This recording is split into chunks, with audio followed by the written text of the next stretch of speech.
देश भर के साथ ही उत्तराखंड में 75वां स्वतंत्रता दिवस हर्षोल्लास से मनाया गया। मुख्यमंत्री पुष्कर सिंह धामी ने पुलिस लाइन में ध्वजारोहण किया। स्वतंत्रता दिवस पर उन्होंने कई अहम घोषणाएं भी की। सीएम ने कहा, 10वीं व 12वीं के बच्चों को सरकार की ओर से निःशुल्क मोबाइल टैबलेट प्रदान किए जाएंगे। सीएम ने कहा कि भू कानून विचार करने के लिए कमेटी गठित की जाएगी। कमेटी भू संरक्षण का ध्यान रखेगी और रोजगार संबंधी निवेश का भी ध्यान रखा जाएगा। सीएम धामी ने ग्रीष्मकालीन राजधानी गैरसैंण पहुंचकर वहां भी झंडारोहण किया। कोरोना संक्रमण को देखते हुए बच्चों की ऑनलाइन पढ़ाई के लिए मुख्यमंत्री पुष्कर सिंह धामी ने पुलिस लाइन स्थित 75वें स्वतंत्रता दिवस के अवसर पर आयोजित राज्यस्तरीय समारोह के दौरान कई महत्वपूर्ण घोषणा की है। मुख्यमंत्री ने कहा कि बच्चों को कोरोना संक्रमण से बचाने के लिए अब सरकारी स्कूलों में पढ़ाई कर रहे 10वीं व 12वीं के बच्चों को सरकार की ओर से निःशुल्क मोबाइल टैबलेट प्रदान किए जाएंगे। मोबाइल टैबलेट में शिक्षण सामग्री उपलब्ध रहेगी। उन्होंने कहा कि बच्चों में इम्यूनिटी बढ़ाने के लिए सरकार खाद्य सामग्री का वितरण भी करने जा रही है। मुख्यमंत्री ने कहा कि पलायन व जमीन खरीद फरोख्त को रोकने के लिए पर्वतीय जिलों में सरकार वेरिफिकेशन ड्राइव शुरू करने जा रही है। इसमें गठित कमेटी सुनिश्चित करेगी कि पहाड़ की संस्कृति व सामाजिक परिवेश को सुरक्षित रखा जा सके। पलायन को देखते हुए जल्द ही नौजवानों पूर्व सैनिकों की सहायता से हिम प्रैरी योजना लागू की जाएगी। सीएम पुष्कर सिंह धामी ने आज प्रदेशवासियों को स्वतंत्रता दिवस की शुभकामनाएं देते हुए मुख्यमंत्री आवास में ध्वजारोहण किया।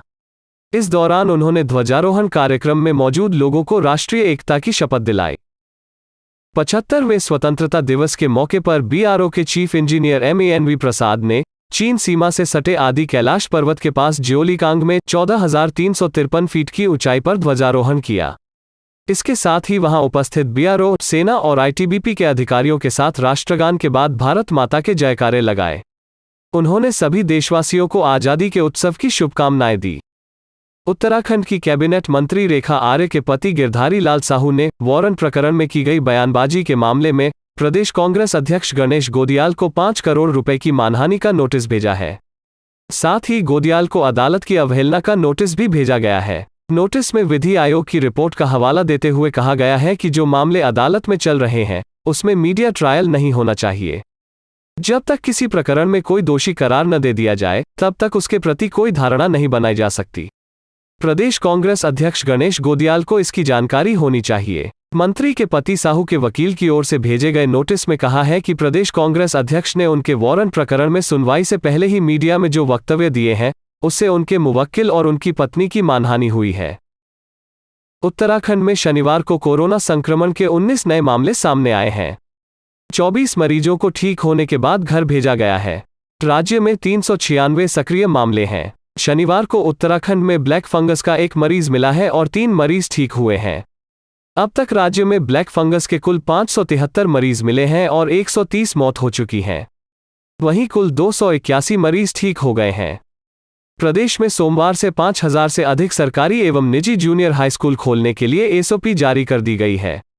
बेसिक शिक्षा निदेशक रामकृष्ण उनियाल के मुताबिक स्कूलों को खोले जाने एवं कोविड गाइडलाइन का पालन किए जाने के लिए सभी मुख्य शिक्षा अधिकारियों को निर्देश जारी किए गए हैं।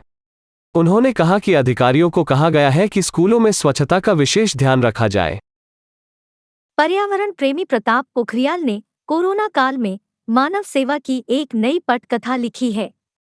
वह कोरोना संक्रमितों के अलावा स्वास्थ्य, प्रशासन व पुलिस कर्मियों और आम नागरिकों को प्रतिरोधक क्षमता बढ़ाने के लिए 9,700 लीटर गिलोय व अन्य जड़ी बूटियों का काढ़ा बांट चुके हैं, जबकि 5,000 व्यक्तियों को उन्होंने गिलोय की पौध निःशुल्क वितरित की। हिमालय प्लांट बैंक के अध्यक्ष श्याम स्मृति वन पर्यावरण एवं जन कल्याण समिति के संस्थापक प्रताप पोखरियाल और उनकी टीम श्रमदान कर उत्तरकाशी व टिहरी जिले में 15 हर्बल गार्डन तैयार कर चुकी है।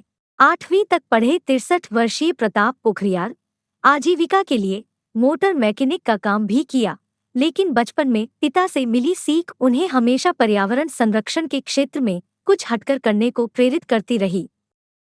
पदक दिलाने के नाम पर SDRF के बाबू ने अपने ही साथी कर्मचारी से खर्चा पानी करने की पेशकश कर दी।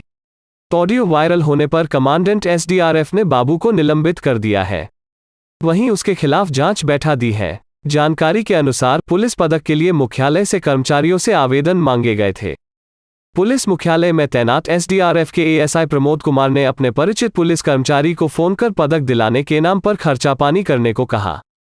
किसी तरह यह ऑडियो वायरल हो गया और उच्चाधिकारियों तक पहुंच गया। पुलिस मुख्यालय की ओर से जब इसकी जांच करवाई गई तो ऑडियो 3-4 दिन पुरानी निकली। एसडीआरएफ के कमांडेंट नवनीत सिंह भुल्लर ने बताया कि पुलिसकर्मी को निलंबित कर दिया गया है, उसके खिलाफ जांच शुरू करवा दी गई है। गूगल पे पर आ रही तकनीकी दिक्कतों की शिकायत करना एक व्यक्ति को महंगा पड़ गया। एक शातिर ने व्यक्ति के खाते से 1,36,000 रुपये निकाल दिए।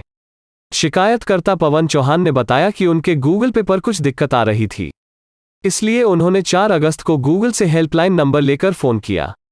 शातिर ने खुद को कस्टमर केयर का अधिकारी बताते हुए एक ऐप डाउनलोड करने को कहा। ऐप डाउनलोड करते ही आरोपित ने खाते से रकम उड़ा दी। रायपुर थाना पुलिस ने अज्ञात के खिलाफ मुकदमा दर्ज कर लिया है। साइबर ठगी के एक अन्य मामले में शिकायतकर्ता प्रीति जोशी निवासी विवेकानंद जोगीवाला ने बताया कि उनका एसबीआई डेबिट कार्ड कहीं खो गया। बीते 2 अगस्त को उन्होंने गूगल से हेल्पलाइन नंबर लिया और फोन किया। अज्ञात व्यक्ति ने ऐप डाउनलोड करवाकर खाते से 3 ट्रांजैक्शनों में 1 लाख रुपए उड़ा दिए।